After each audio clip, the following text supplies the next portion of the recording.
Pakistan rebuffs United States on crackdown. Demands by the United States for Pakistan to crack down on the strongest Taliban warrior in Afghanistan, Mr. Haqqani, whose fighters pose the biggest threat to American forces, have been rebuffed by the Pakistani military, according to Pakistani military officials and diplomats. The Barack Obama administration wants Pakistan to turn on Mr.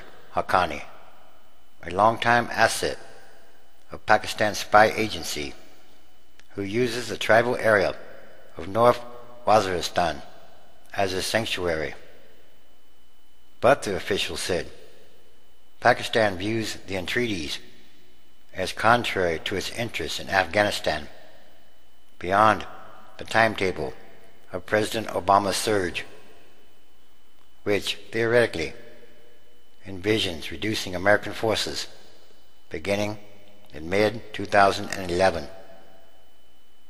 The demands, first made by senior American officials before President Obama's Afghanistan speech, and repeated many times since, have been renewed in a written message delivered in recent days by the United States Embassy to the head of the Pakistani military, according to American officials.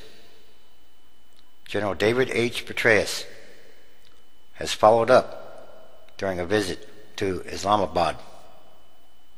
The demands have been or come with strong suggestions that the Pakistanis cannot take care of the problem, including dismantling the Taliban leadership based in Quetta, Pakistan, that the Americans will buy, resorting to broader and more frequent drone strikes in Pakistan. But the Pakistani leadership has greeted the refrain with public silence and private anger, according to Pakistani officials and diplomats familiar with the conversations, illustrating the widening gulf between the allies over the Afghan war. Former Pakistani military officers voice irritation with their Americans daily on television, part of a mounting grievance in Pakistan that the alliance with the United States is way too costly to bear. It is really beginning to irk and anger us, said a security official familiar with the deliberations at the senior levels of the Pakistani leadership.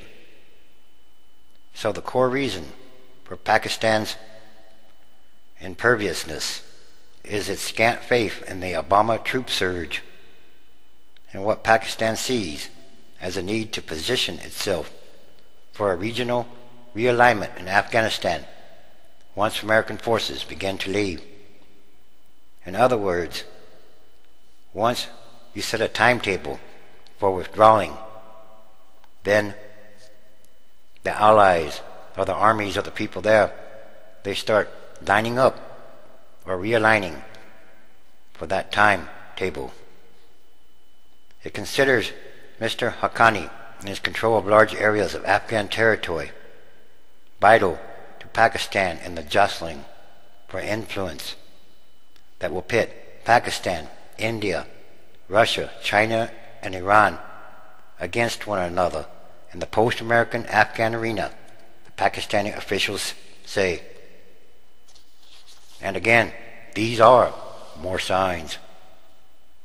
Pakistan is particularly eager to counter the growing influence of its arch enemy, India, which is pouring $1.2 billion in aid into Afghanistan. If America walks away, Pakistan is very worried that it will have India on its eastern border and India on its western border in Afghanistan, said a former Pakistani ambassador to the United States. For that reason, the Pakistani army is very reluctant to get rid of Mr. Haqqani, Pakistan's strong card in Afghanistan. Moreover, the Pakistanis do not want to anger Mr. Haqqani because they consider him an important player in reconciliation efforts, but they would like to see get underway in Afghanistan immediately, the officials said. Because Mr. Haqqani shelters al-Qaeda leaders and operatives in North Waziristan, Washington is opposed to including the militant among the possible reconcilable Taliban, at least for the moment, a Western diplomat said. In his reply to the Americans, the Pakistani general stressed a short-term argument, according to two Pakistani officials familiar with the response. Pakistan currently has its hands full fighting the Pakistani Taliban in South Waziristan and other places, and it is beyond its capacity to open another front against the Afghan Taliban, the official said. The offensive has had the secondary effect of constraining the Haqqani network and driving some of its commanders and fighters across the border to Afghanistan, senior American military officials in Afghanistan say. But implicit in the Pakistani general's reply was the fact that the homegrown Pakistani Taliban represent the real threat to Pakistan. Pakistani military has argued that they are the ones carrying out attacks against security installations and civilian markets in Pakistan's cities and must be the Army's top priority. For his part, Mr. Haqqani fights in Afghanistan and is considered more of an asset than a threat by the Pakistanis. But he is the most potent force fighting the United States. American and Pakistani officials agree. He has sub-commanders threaded throughout eastern and southern Afghanistan. His fighters control vast areas in Afghanistan. His men are also strong in Logar and Wardak provinces, among others.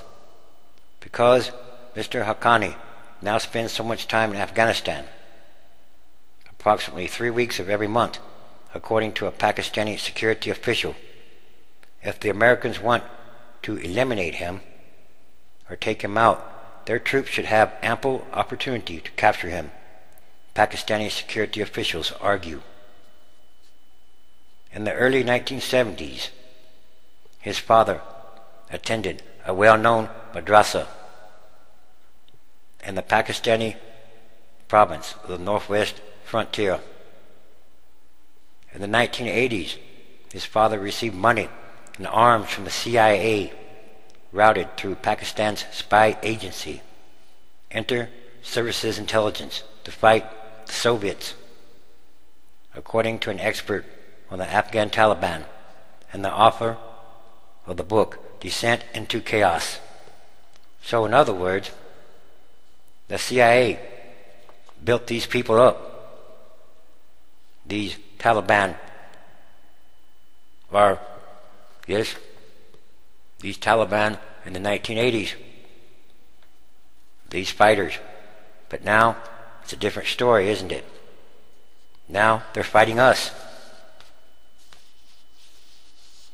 The relationship between the Haqqanis and Osama bin Laden dates back to the war against the Soviets in the 1980s.